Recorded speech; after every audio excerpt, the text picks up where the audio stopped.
سورۃ الانشقاق، بسم اللہ الرحمن الرحیم۔ اذا السماء انشقت وأذنت لربها وحقت وإذا الأرض مدت وألقت ما فيها وتخلت وأذنت لربها وحقت يا أيها الإنسان إنك كادح إلى ربك كدحا فملاقيه۔ صدق اللہ العظیم۔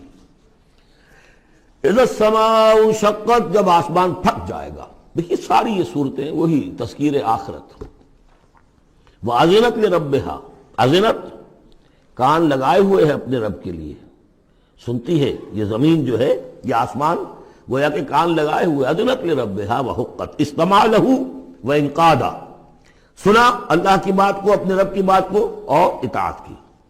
لِرَبِّهَا وَحُقَّتْ، اور تعمیل کر دے، اور یہ اسی کی مستحق ہے، اس کا حق یہی ہے، اس کا مقام یہی ہے۔ حقہ یحقو سے یہ مجہول بن گیا حقت۔ وَإِذَا الْأَرْضُ مُدَّتْ، اور جب کہ زمین کو پھیلا دیا جائے گا یا کھینچ دیا جائے گا۔ وَأَلْقَتْ مَا فِيهَا وَتَخَلَّتْ، اور وہ نکال باہر کرے گی، گرا دے گی باہر جو بھی اس کے اندر تھا، اور خالی ہو جائے گی۔ یہ آگے چل کر سورہ زلزال میں بھی آئے گا، وَأَخْرَجَتِ الْأَرْضُ أَثْقَالَهَا، جب کہ زمین اپنے سارے بوجھ نکال کر باہر پھینک دے گی، جو مردے ان میں دفن ہیں، جو بھی ان کے اجزاء ہیں، ان سب کو نکال کر، تاکہ وہ دوبارہ بنے اور بن کر کھڑے ہو جائیں، اور بھی جو کچھ ہے۔ وَأَذِنَتْ لِرَبِّهَا وَحُقَّتْ، اور زمین کا معاملہ بھی یہی ہے کہ وہ اپنے رب کا حکم سنتی ہے اور اس کی تعمیل کرتی ہے، اور وہ اسی کی سزاوار ہے، یہی اس کو لائق ہے، زیب دیتا ہے۔ یا ایھا الانسان، اے انسان، انک کادح الی ربک کدحا فملاقیہ، یہ بہت چل کر سورہ بلد میں بھی آئے گی کہ انسان کو، ہر انسان کو مشقت میں پیدا کیا گیا ہے۔ ہر انسان کے لیے دنیا جو ہے دارالمحن ہے، اگرچہ مشقتوں کی نوعیت جو ہے اس میں فرق ہے۔ کسی کی جسمانی مشقت زیادہ ہے، وہ کسی چلائی ہے، اس نے اینٹیں ڈھوئی ہیں، ہل چلایا ہے، پھر وہ رات کو ایسا سوتا ہے کہ اس کو صبح کی خبر دیتا ہے، اسے اس وقت بے چینی کوئی نہیں ہوتی۔ کسی کی ذہنی ہے، مل کا مالک ہے، بیٹھا ہوا ہے، پرابلم، وہ رات کو بھی پیچھا نہیں چھوڑتے وہ پرابلمز، پھر اسے ہپنوٹکس چاہیے، اسے کوئی اور سیڈیٹیوز چاہیے، کسی طرح کی چیزیں، اینٹی ڈپریسنٹس چاہیے۔ ساری جو آج دنیا میں سب سے بڑی مارکیٹ جو ہے میڈیسنز میں، وہ ان دوائیوں کی ہو چکی ہے امریکہ میں۔ جو سب سے مہنگی دوائیاں وہ یہ ہیں امراض ذہنی کی۔ کن کو ہوتے ہیں یہ؟ عام طور پر جن لوگوں کے ہاں ایفلوئنس ہے، تو معلوم ہے کہ ہر ایک کے لیے کوفت ہے۔ پھر یہ کہ کسی کو کوئی غم ہے، کسی کو کوئی غم ہے۔ عام آدمی یہ سمجھتا میں پیدل چل رہا ہوں، اس کے پاس سائیکل ہے، یہ بڑا اچھا ہے، بہت عمدہ ہے۔ اس سائیکل والے سے پوچھئے، اسے نظر آتا ہے کار پہ جاتا ہوا، اس کو اس کی جلن ہو رہی ہے۔ کار والا جو ہے وہ دیکھتا کہ مجھ سے بہت زیادہ نئے ماڈل کی کار پہ گیا ہے، نئی کار پر زلزلاتا ہوا، اسے اس کی کوفت ہو رہی۔ تو کوفت اور یہاں پہ رنج اور محن، جس کو کہا ہے کہ قید حیات و بند غم اصل میں دونوں ایک ہیں، موت سے پہلے آدمی غم سے نجات پائے کیوں؟ اور معاملہ یہ ہے کہ موت پر بھی جب نجات نہ ملی، اب تو گھبرا کے یہ کہتے ہیں کہ مر جائیں گے، اور مر کے بھی چین نہ پایا تو کدھر جائیں گے؟ وہ جو اب جو گھبرا کے یہ کہتے ہیں، وہ تو بات آئے گی آپ کو سورہ بلد میں۔ قید حیات و بند غم اصل میں دونوں ایک ہیں، موت سے پہلے آدمی غم سے نجات پائے کیوں، یہ سورہ بلد میں ہے۔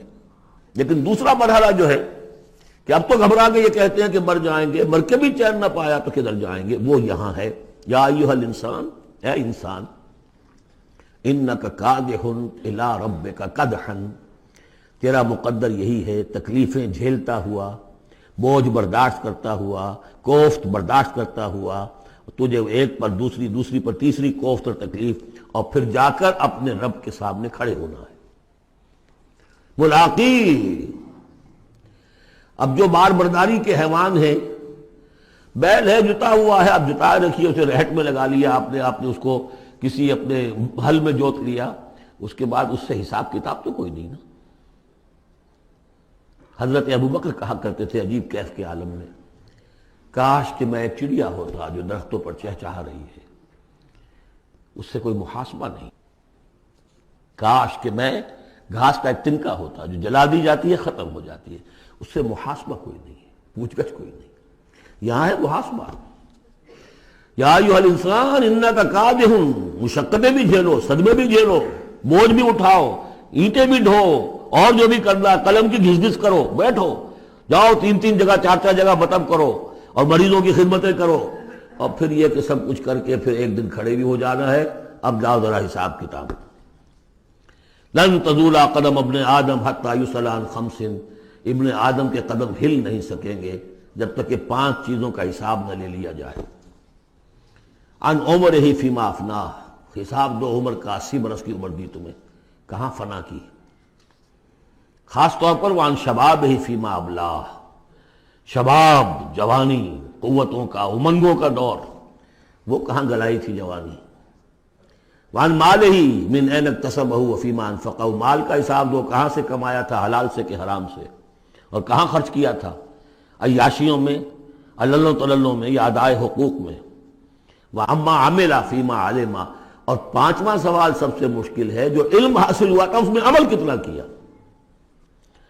اس اعتبار سے ایک بات بتا دوں، برا نہ مانے، جن لوگوں نے پابندی سے یہاں، یہ ان کی سب سے بڑی مشکل ہو گئی ہے، اب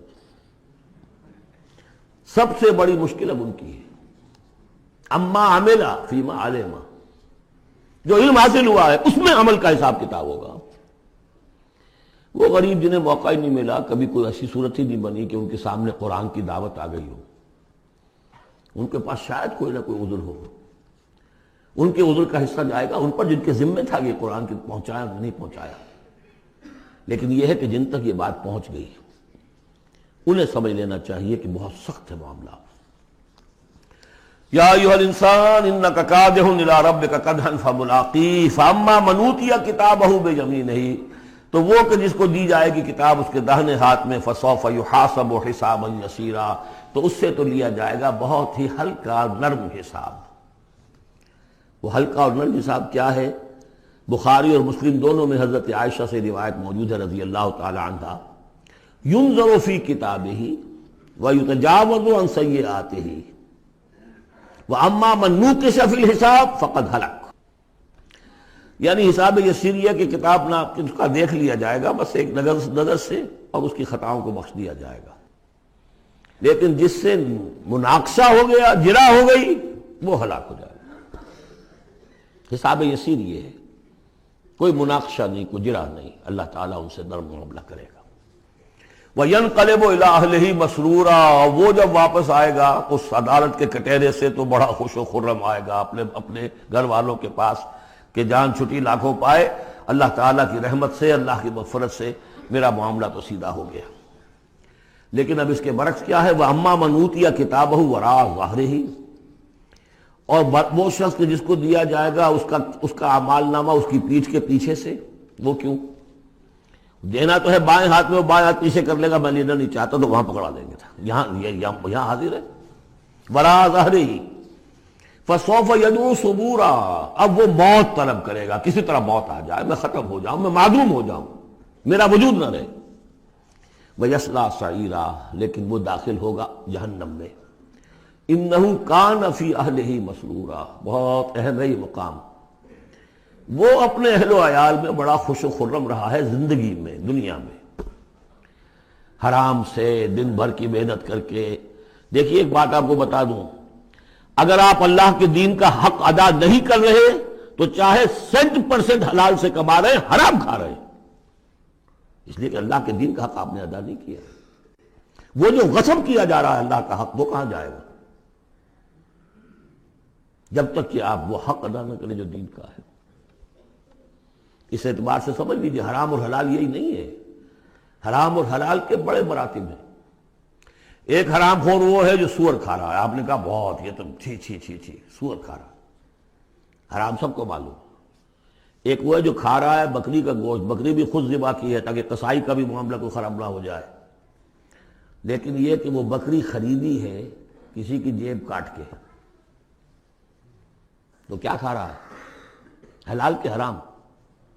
حرام۔ اس کو بڑھاتے جائیے، باطل کے غلبے کے تحت سانس لینا بھی حرام ہے۔ You have reconciled، تم نے باطل کو تسلیم کر لیا، ذہن قلباً طاغوت کو تسلیم کر لیا ہے، تمہارا جینا حرام، تمہارا سانس حرام۔ الا یہ کہ تن من دھن، اپنی صلاحیتوں کا صرف منیمم رکھا جائے اپنے لیے اور میکسیمم جو ہے خرچ کر دیا جائے اس نظام کو بدلنے کے لیے، وہ اس کا کفارہ ہو جائے گا۔ ورنہ یہ کہ وہ آپ ناپ تول کر کے تو حلال کھا رہے ہیں، لیکن جس نظام باطل کی آپ چاکری کر رہے ہیں، جس کی ملازمت کر رہے ہیں، جسے سپورٹ کر رہے ہیں، بڑی تنخواہ ملی ہے، ورلڈ بینک کی کسی برانچ میں جو ہے مینیجر لگ گئے ہیں، کس نظام کو آپ چلا رہے ہیں؟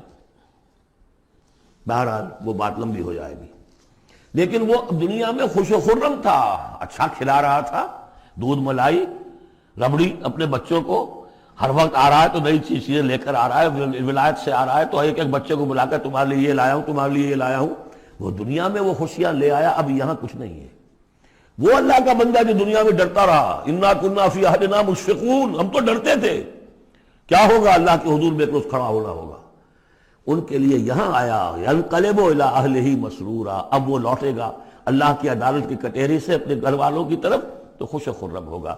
اور یہ جو ہے یہ دنیا میں خوش و خرم رہا تھا اپنے اہل و عیال میں، انہ کان فی اہلہ مسرورا انہ ظن ان لن یحور، اس کو گمان یہ ہو گیا تھا کہ لوٹ کر آنا نہیں ہے، ہمارے پاس آنا نہیں ہے۔ کان بہ بصیرا، یقیناً اس کا رب تو اسے دیکھ رہا تھا، ہر آن دیکھ رہا تھا، اس کی نگاہ میں تھا۔ فلا اقسم بالشفق واللیل وما وسق والقمر اذا اتسق لترکبن طبقا عن طبق، یہ ہے اصل میں وہ مقام جس کے حوالے سے میں نے آپ کو کہا تھا کہ سورہ مدثر کی ان آیات کو ذہن میں رکھیے۔ کلا والقمر، تو یہ دیکھیے کہ وہاں بھی درمیان میں پھر اثر نو قسمیں آ گئی تھیں، دو تقریباً جو سمجھیے دو صورتیں بن گئیں، شروع میں یا ایھا المدثر سے لے کر اور آیت نمبر 31 تک، اور پھر کلا والقمر واللیل اذ ادبر والصبح اذا اسفر انھا لإحدی الکبر، وہی بات یہاں ہے، ایک مضمون پورا ہو چکا۔ فلا اقسم بالشفق، تو نہیں مجھے قسم ہے شام کی سرخی کی، واللیل وما وسق، اور رات کی اور جو چیزیں اس میں سمٹ آتی ہیں، والقمر اذا اتسق، لیکن پھر جب چاند جو ہے رفتہ رفتہ بھرتا ہے اور پورا ہو جاتا ہے، 14ویں کا چاند بن جاتا ہے۔ یہ اصل میں میرے نزدیک واللہ عالم، یہ کسی اور کوئی بات میں نہیں کہہ رہا ہوں، میرے نزدیک یہ دو بڑی اہم خبروں کی نشاندہی ہے جو قرآن میں کی گئی ہے، اور وہاں ہے بھی انہا لإحدی الکبر، بہت بڑی خبر ہے یہ کہ محمد رسول اللہ صلی اللہ علیہ وسلم کا جب خورشید ہدایت طلوع ہوا ہے تو اس وقت صورت کیا تھی؟ 600 سال کی رات تھی جس میں کوئی نبی نہیں آیا تھا، بس چاند کے کچھ اثرات، کچھ روشنی، کچھ تھے نیک لوگ، کچھ جنات میں بھی نیک تھے، لیکن اکثر و بیشتر دنیا کے اوپر جو غلبہ ہو گیا تھا وہ بالکل باطل کا۔ پھر ایک دم خورشید نبوت طلوع ہوا ہے اور روشنی پھیل گئی ہے۔ اب خبر دی ہے اسی خورشید نبوت نے صلی اللہ علیہ وسلم کہ قیامت سے پہلے ایک مرتبہ پھر یہ دین کا غلبہ ہوگا، جیسا آپ کے دست مبارک سے بنفس نفیس جزیرہ نما عرب پر پورا خورشید اسلام چھا گیا، نظام دین قائم ہو گیا۔ الیوم اکملت لکم دینکم واتممت علیکم نعمتی ورضیت لکم الاسلام دینا، جاء الحق وزہق الباطل ان الباطل کان زہوقا۔ اور اس کے بعد یہ کہ خلفاء ثلاثہ کے زمانے میں، حضرت علی کے زمانے میں کوئی توسیع نہیں ہوئی، حضرت ابوبکر، حضرت عمر، حضرت عثمان، خلفاء ثلاثہ کے زمانے میں توسیع ہوئی۔ حضرت علی کے زمانے میں ان پر کوئی الزام نہیں، ان کا کوئی قصور نہیں، لیکن یہودی سازش عبداللہ ابن سبا کی، اس کی وجہ سے مسلمان آپس ہی میں لڑ پڑے، 1,00,000 جانیں ختم ہو گئی آپس میں لڑ کر، جنگ جمل، جنگ صفین، جنگ نہروان، 1,00,000 کے قریب، تو مومنٹم گاڑی کا ٹوٹ گیا، موشن ٹوٹ گئی۔